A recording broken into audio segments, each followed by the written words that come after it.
Bismillahirrahmanirrahim. Assalamualaikum warahmatullahi wabarakatuh. Perkenalkan, nama saya Muhammad Abdullah Tamsri, NIM 190-2010-2066, Prodi Hukum Ekonomi Syariah, kelas Muamalah B. Pada kesempatan kali ini akan memaparkan materi mengenai ahli waris beserta pembagiannya untuk mata kuliah fikih mawaris. Ya, jadi menurut kompilasi hukum Islam bahwa ahli waris adalah seseorang yang dinyatakan mempunyai hubungan kekerabatan, baik hubungan darah atau nasab, hubungan sebab sementara atau perkawinan, dan beragama Islam serta tidak terhalang mewarisi seperti yang disebutkan dalam pasal 173. Meskipun demikian, secara otomatis setiap anggota keluarga dapat mewarisi harta peninggalan pewarisnya meskipun kriteria dalam pasal 173 telah terpenuhi. Karena ada ahli waris yang lebih dekat hubungannya dengan pewaris dan ada juga yang hubungannya lebih jauh dengan pewaris. Dalam hal ini, para ahli waris harus mengingat urutannya masing-masing, dan dalam urutan penerimaan harta warisan seringkali yang dekat menghalangi yang jauh, atau ada juga yang dekat hubungannya dengan pewaris akan tetapi tidak terhalang sebagai ahli waris, dan karena garis keturunan perempuan atau zawil arham. Apabila dicermati, hukum waris Islam membagi ahli waris menjadi dua macam, yaitu yang pertama ahli waris nasabiyah, yaitu ahli waris yang hubungan kekeluargaannya timbul karena adanya hubungan darah, maka sebab nasab ditunjukkan hubungan kekeluargaan antara pewaris dengan ahli waris. Yang kedua, ahli waris sababiyah, yaitu hubungan kewarisan yang timbul karena sebab tertentu, yaitu seperti perkawinan yang sah dan memerdekakan hamba sahaya, atau karena adanya perjanjian tolong-menolong. Macam-macam ahli waris dapat digolongkan menjadi beberapa golongan yang ditinjau dari segi jenis kelaminnya dan dari segi hak atas harta warisan. Yang ditinjau dari jenis kelaminnya, maka ahli waris terbagi menjadi dua golongan, yaitu ahli waris laki-laki dan ahli waris perempuan. Dan jika ditinjau dari segi hak atas harta waris, maka ahli waris terbagi menjadi tiga golongan, yaitu zawil furuj, ashobah, dan zawil arham. Ditinjau dari jenis kelamin, ahli waris terbagi menjadi dua golongan, yaitu ahli waris laki-laki dan ahli waris perempuan. Pembagiannya sebagai berikut. Ahli waris dari pihak laki-laki ialah anak laki-laki, cucu laki-laki, yaitu anak laki-laki dan seterusnya ke bawah, bapak, datuk atau bapak dari bapak, saudara laki-laki seibu sebapak, saudara laki-laki sebapak, saudara laki-laki seibu, keponakan laki-laki seibu sebapak, keponakan laki-laki sebapak, paman seibu sebapak, paman sebapak, sepupu laki-laki seibu sebapak, sepupu laki-laki sebapak, suami laki-laki yang memerdekakan. Maksudnya adalah orang yang memerdekakan hamba apabila si hamba tidak mempunyai ahli waris. Sedangkan ahli waris dari pihak perempuan adalah anak perempuan, cucu perempuan, ibu, nenek yaitu ibunya ibu, nenek dari pihak bapak, saudara perempuan seibu sebapak, saudara perempuan sebapak, saudara perempuan seibu, istri perempuan yang memerdekakan hamba. Ditinjau dari segi hak atas harta waris, maka ahli waris terbagi menjadi tiga golongan. Yang pertama, ahli waris zawul furuj. Di sini dibagi menjadi dua, yaitu ahli waris dengan bagian tertentu. Dalam Al-Quran dan hadis disebutkan bahwa bagian-bagian tertentu, dan disebutkan pula ahli waris dengan bagian tertentu. Bagian tertentu itu dalam Al-Quran yang disebut furuj adalah dalam bentuk angka pecahan, yaitu 1/2, 1/4, 1/8, 1/6, 1/3, dan 2/3 yang mendapat menurut angka-angka tersebut dinamai ahli waris zawul furuj. Bagian-bagian yang ditentukan dimulai dari anak perempuan bila sendiri maka mendapat 1/2 bagian, bila berdua maka mendapat 2/3 bagian, dan anak perempuan juga bisa mendapatkan sisa. Kemudian cucu perempuan juga bisa mendapatkan 1/2 bagian bila 2 orang bisa mendapatkan 2/3 bagian, dan juga dan bisa mendapat 1/6 bagian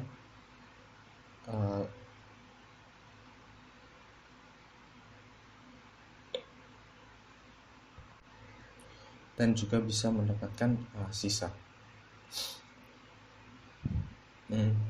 Bagian anak laki-laki jelas yaitu dia 2 kali dari bagian anak perempuan. Begitu juga dengan cucu laki-laki. Kemudian untuk ibu dari ibu, dia mendapat 1/6 bagian. Kemudian begitu juga dengan ayah, ibunya ayah, dia mendapat 1/6 bagian. Ayahnya ayah, dia mendapat juga 1/6 bagian.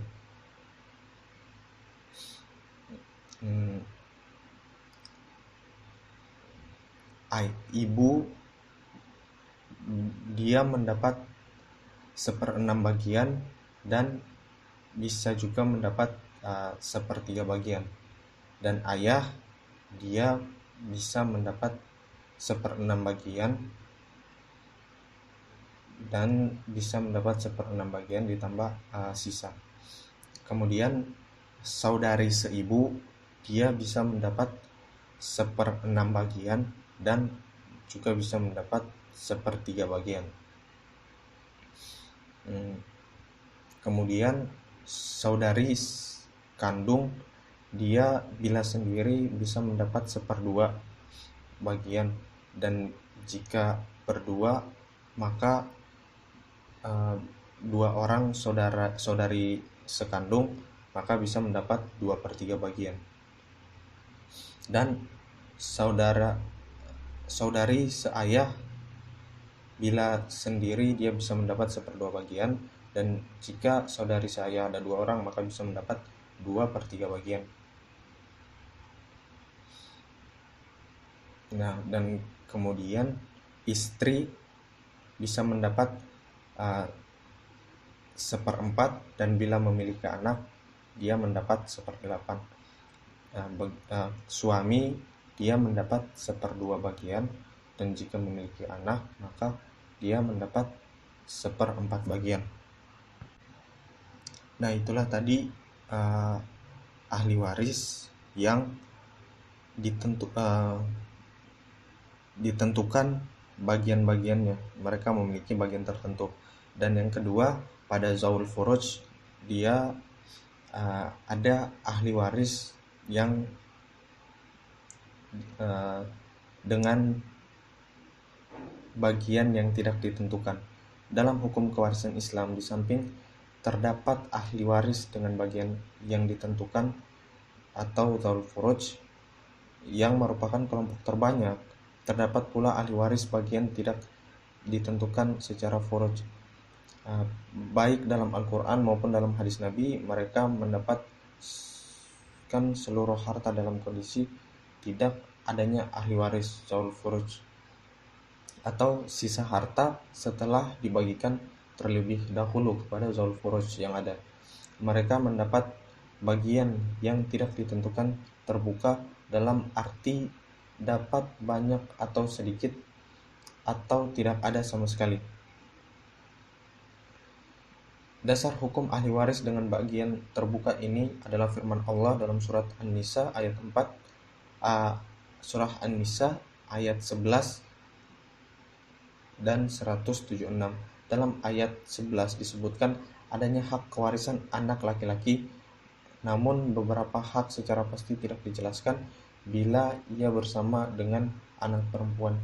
Yang disebutkan hanyalah dibandingkan perolehannya, yaitu seorang anak laki-laki sebanyak hak 2 orang anak perempuan. Dapat dipahami dari ketentuan tersebut bahwa bila anak laki-laki bersama dengan anak perempuan, maka mereka mendapat seluruh harta bila tidak ada ahli waris lain, atau mereka akan mendapat seluruh harta bila ada ahli waris lain yang berhak. Kemudian hasil yang mereka peroleh bagian dengan banding 2:1. Hal demikian berlaku pula bila anak dari pewaris hanyalah anak laki-laki. Dalam ayat 176 disebutkan hak kewarisan saudara laki-laki dan saudara perempuan. Adapun saudara perempuan disebutkan furudnya yaitu 1/2 bila sendirian dan 2/3 bila 2 orang, atau bandingannya dengan saudara perempuan yaitu 2:1. Dengan penjelasan di atas dapat ditetapkan bahwa hukum kewarisan Islam mengenal ahli waris yang berhak atas seluruh harta bila sendirian atau sisa harta setelah diberikan lebih dahulu kepada ahli waris lain yang jelas bagiannya. Bagian yang diterima bersifat terbuka. Kemudian ahli waris ashabah, adanya ketentuan ahli waris yang mendapat bagian seluruh harta atau sisa harta secara pembagian terbuka yang pada umumnya adalah laki-laki dikembangkan kepada ahli waris laki-laki yang lain yang tidak disebutkan dalam Al-Quran dan atau hadis Nabi. Anak laki-laki dikembangkan kepada cucu laki-laki, ayah dikembangkan kepada kakek atau kepada paman, dan seterusnya, anak paman. Saudara dikembangkan kepada anak saudara, sehingga komplitlah kerabat dalam garis laki-laki. Kelompok kerabat garis laki-laki ini dalam penggunaan bahasa Arab bisa disebut ashabah. Oleh karena itu, yang berhak atas seluruh harta atau sisa harta itu menurut ahlu sunnah pada dasarnya adalah laki-laki. Maka untuk selanjutnya kata ashabah itu digunakan untuk ahli waris yang berhak atas seluruh harta atau sisa harta setelah diberikan kepada ahli waris zaul furuj. Karena dalam bentuk kewarisan seperti ini tidak ada bagian yang tertentu selain dari bandingan bahwa laki-laki memperoleh bagian 2 kali perempuan, dan dalam pembagian anak atau saudara maka pembagian di sini adalah secara rata-rata.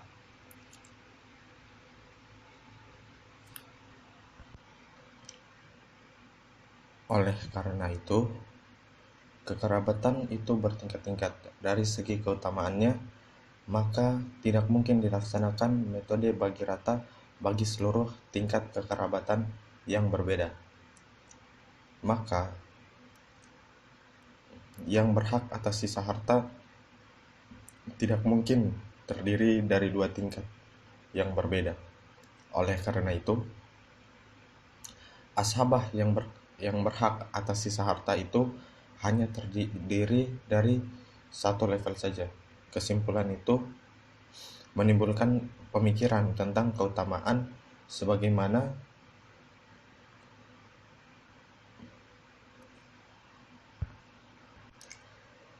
telah dijelaskan sebelumnya. Hanya bedanya bahwa keutamaan dalam kedudukan sebagai ashabah tidak mesti menutup ahli waris yang keutamaannya berada di bawah, tetapi menggesernya dari kedudukannya sebagai ashabah. Dalam keadaan ini, ia hanya berkedudukan sebagai ahli waris zawul furuj.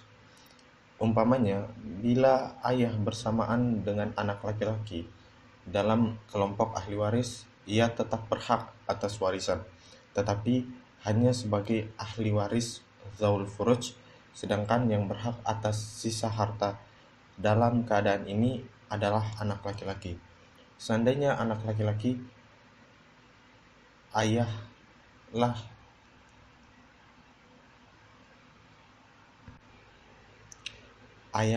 yang menjadi ahli waris sisa harta.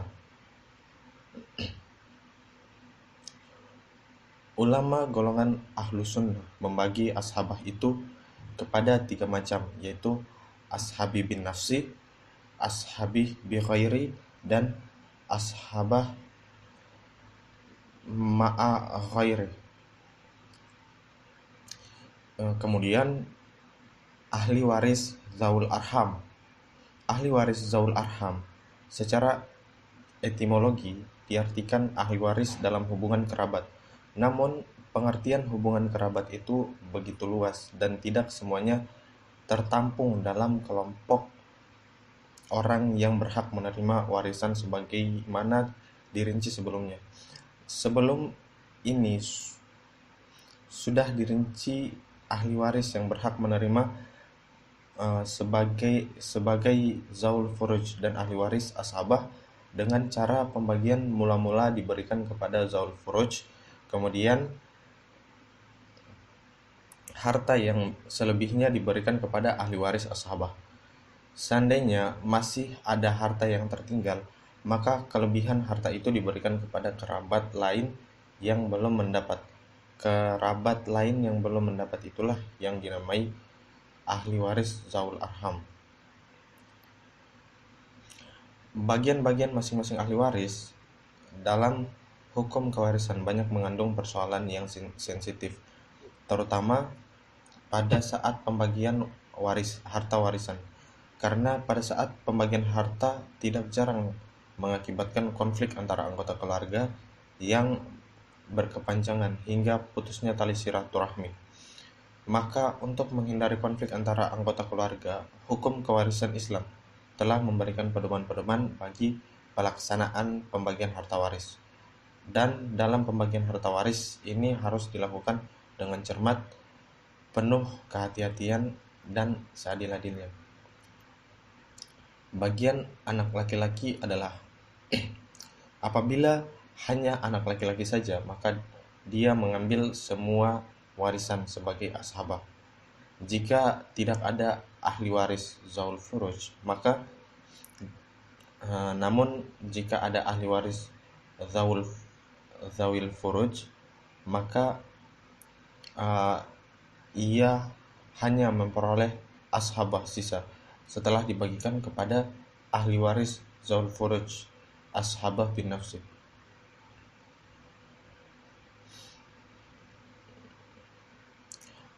Yang kedua, apabila anak laki-laki 2 orang atau lebih dan tidak ada anak perempuan serta ahli waris zaul furuj lainnya, maka ia membagi rata hasil warisan itu.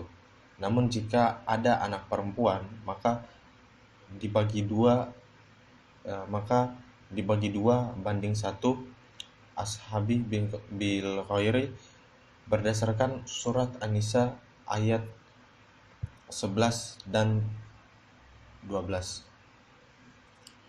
Kemudian bagian anak perempuan adalah seorang anak perempuan mendapat 1/2 bagian apabila pewaris mempunyai anak laki-laki.